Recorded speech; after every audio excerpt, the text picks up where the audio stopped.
అందరికీ నమస్కారం.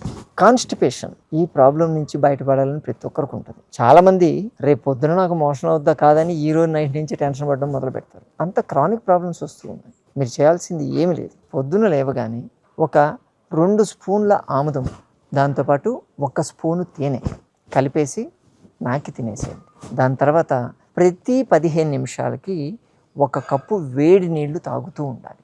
అంటే గంటకి 4 సార్లు వేడి నీళ్ళు తాగినట్టు అవుద్ది. ఇలా చేసి కొంచెం కూర్చోకుండా, ఐడియల్గా కూర్చోకుండా కొంచెం వాకింగ్ లాంటివి చేయండి. చేస్తే మీకు బౌల్ మూమెంట్ స్టార్ట్ అయిపోతుంది. ఎరండి తైల అంటారు దాన్ని. అది చాలా అద్భుతంగా పనిచేస్తుంది. కానీ ఇక్కడ డోసేజ్ అనేది మీరు చూసుకోండి. కొంతమందికి 1 స్పూన్ తీసుకుంటే 10 సార్లు మోషన్ అవుతుంది. కొంతమందికి 10 స్పూన్లు తీసుకుంటే ఒకసారి అవుతుంది. ఒకసారి 1-2 రోజులు వాడంగానే మీకు అర్థమవుతుంది ఏ డోసులో తీసుకుంటే మనకు మోషన్స్ అవుతాయన్నది. ఎటువంటి మెడిసిన్స్ వాడకుండా, సైడ్ ఎఫెక్ట్స్ లేకుండా మీ ప్రాబ్లమ్స్ సాల్వ్ అయిపోతుంది. పొద్దున్న లేవగానే మోషన్ వస్తుందా రాదని భయం అయితే మీకు ఉండదు. సరేనా?